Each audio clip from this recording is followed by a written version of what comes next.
ये पीतमपुर के पास एक गौशाला रहने वाली है, बड़दरी के पास में रहने वाली है। ये देख सकते हैं गोपाल नंदी गौशाला।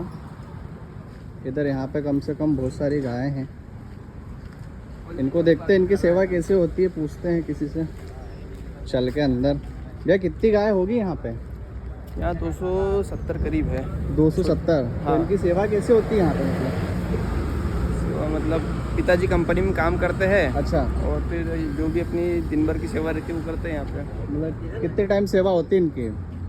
तो सुबह शाम लगना ही पड़ता है। सुबह शाम क्या क्या चीज़ें देते हो मतलब इनको? जो मतलब कोई गौ भक्त आ जाता है, अच्छा उनके द्वारा जो मतलब हरा चारा आ गया, अच्छा। या जैसे भी कोई फल आ गया, कुछ भी वो अगर वो खिलाते हैं, नहीं तो फिर अपने को हरा चारा खिलाना रहता है। सुबह टाइम में कैसा क्या रहता है इनका प्रोसेस, क्या देते हो मतलब सुबह खाने में? सुबह के टाइम भूसा देते हैं, या फिर हरे चारे का जैसे जुगाड़ हो जाता है तो फिर हरा चारा देते हैं। जो मतलब जिस समय जिस चीज़ का हो जाए उस हिसाब से खिलाना पड़ता है। मतलब 3-4 टाइम देते हो?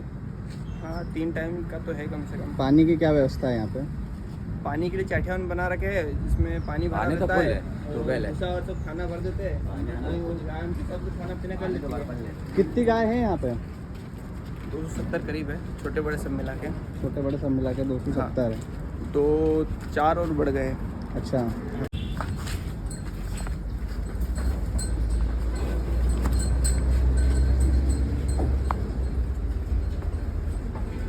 यहाँ पे बहुत लोग आते भी होंगे दान करने के लिए? इतने तो नहीं आते, कम ही आते हैं। अपने ही को करना पड़ता सब।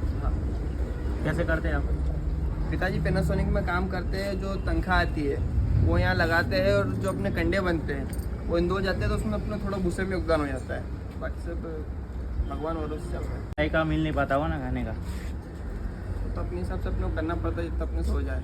नहीं आपके जो बना है तो ऐसे 300 गाय के लिए तो है नहीं व्यवस्था। नहीं, इधर मतलब अलग अलग डालना पड़ता है ना। जैसे इधर जैसे भर दिया आपके अपन ने। 300 गाय इकट्ठा है, आपके जो ये बने हैं हाँ। ये 300 गाय के लिए भी नहीं है, तो 300 कैसे मैनेज करते हैं? इसमें अपन ने डाल दिया, डब्बों में भर दिया, फिर उधर डालते हैं। बछड़े अलग है, पार्टीशन अलग अलग करना पड़ता है। जो बीमार है उनको इधर रखना पड़ता है, फिर इधर भी डालते हैं भूसा अपन अलग अलग। मतलब जो शेड होने हैं इनमें अपन डालते हैं, फिर इनको अलग करना पड़ता है। मतलब एक टाइम पे सबको नहीं खिला सकते? जैसे एक टाइम पे क्या मतलब सबको डाल देते हैं अपन, लेकिन फिर तो करना पड़ता है। वैसे हरा चारा और ये आता है, धूप अगर निकली रहती है तो पीछे ग्राउंड अपन ने बना रखा है बाउंड्री टाइप, तो उसमें अपन डाल देते तो वहाँ खिला सकते हैं। ये आपसे जो सेवा बन सकती है, आप पीतमपुर बदरी को आइए, यहाँ पे आपसे जो बने वो दीजिए। आप जो योगदान हो सके आप करिए, आपसे जो व्यवस्था हो, कोई छोटा बड़ा नहीं होता योगदान।